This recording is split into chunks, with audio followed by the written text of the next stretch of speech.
Hey guys, what's up? This is Bry.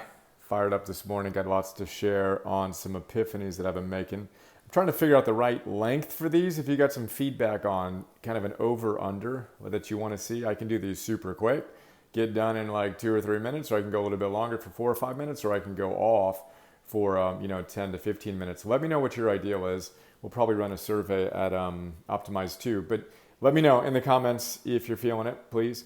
So sign this. Boom, recommitting.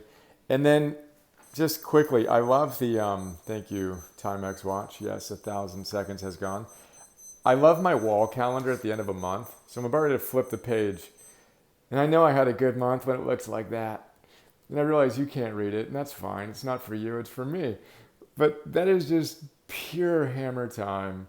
The density of that page, as I talk about in journaling, optimize.me/journaling. 101 class. This is what it's all about for me. So anyway,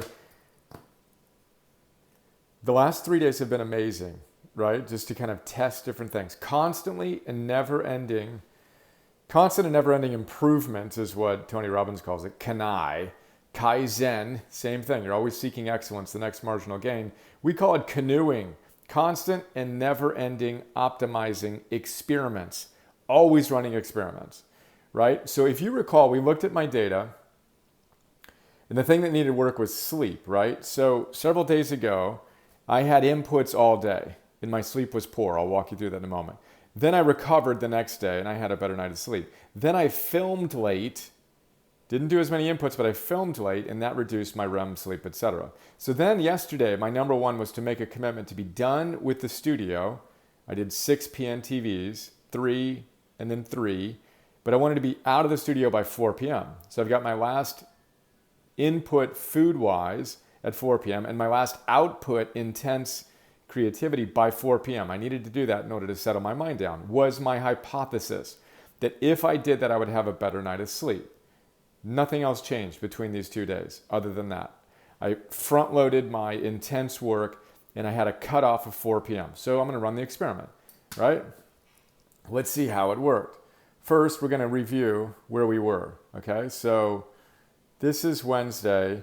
This is the morning after I blew myself up with inputs. This right here, inputs all day.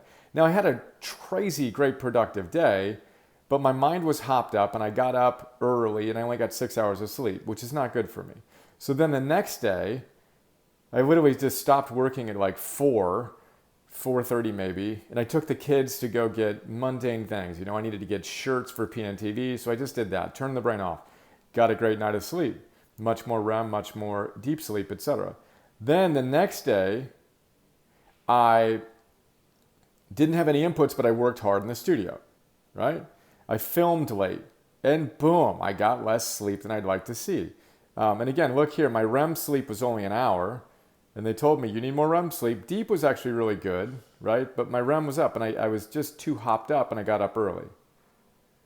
So then I ran the experiment that I just mentioned, right? And so I crushed it yesterday. Just a great day in the studio, but I was done by 4 p.m. And then I went online. I did simple stuff. My brain was mush. It's Friday afternoon. I just hammered this week. So I welcomed dozens of coaches on our social platform. New coaches in Coach Class 3. Starts in 2 days, by the way. Fired up. I'm welcoming them. They're introducing themselves. It's just amazing. And that's what I do, check in with the team. And then I took from 5 p.m. to 6 p.m. and I watched a documentary on Usain Bolt while I sat here on the PEMF machine and used the Nano V recovering. But I turned my brain off. Wonder how I slept. One of my best nights of sleep in a very long time. Well, not a very long time, but one of my best nights of sleep in the last week, right? In bed for 9 hours and 12 minutes, 8 hours and 30 minutes of sleep. 92% efficiency is very good for me. Resting heart rate, 39, boom. And again, it's hard to have a better night of sleep than that for me. Total sleep of 8.5 hours. Efficiency was there at 92%. Restfulness was good. I had 2 hours of REM sleep. Again, let's look at this. The night before, I had an hour.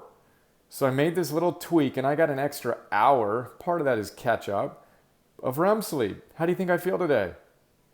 Feel great. Deep sleep of an hour and 53 minutes. Boom. Latency was spot on. Timing was optimal. And by the way, we went to bed at 8:15 last night. It's a sport for us to go to bed early and to get a good night of sleep because I am more committed to being actualized than I am to being entertained. We don't have a TV. We don't do any of that stuff at night. I know what I'm here to do, and it's not be entertained by other pseudo-heroes. I want to live heroically, and I want to empower other people to live heroically, so I prioritize things like this. And watching the documentary on Usain Bolt, or watching the Jordan documentary on The Last Dance, greatness is all about consistency on the fundamentals. Although Usain was pretty funny, and that guy liked to have fun. So, just quickly checking in here, my readiness would be in the 90s, like mid 90s, if I wasn't still repaying some sleep debt. Started a week ago with Eleanor waking up, and then with me pushing super hard. But I'm thrilled with these numbers. 39 resting heart rate. Again, I'm not going to beat that, except when I do at 38, but whatever, 39, 40, 41. And then 86 heart rate variability remains exhilarating for me. You look at the trend on a weekly basis, it just went up from 68, 70s, these are all great numbers. Boom. I just hit a new level, as we've discussed. That's really exciting for me to lock in that new best as a new baseline. So there you go. It's fun to see the data. And it's interesting too, because I did a video recently on Anders Ericsson.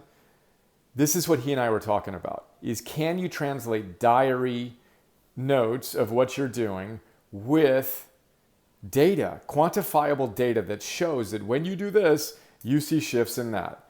And again, I did the number one on the fact that we lost him, 72 years old, but literally this is what he and I were talking about researching on a broader level with Optimize. So it just inspires me to take it to the next level. Simple changes, big results. Remember, your night starts the day before. Constant and never-ending optimizing experiments. What are you going to run today? Go get on that. Let's get a little better. Make today awesome. Now I'm off. Full day with the kids. I worked hard. I'm going to recover hard. And I do that by spending time with my family. Deep work to deep love. Let's go. Have a great weekend.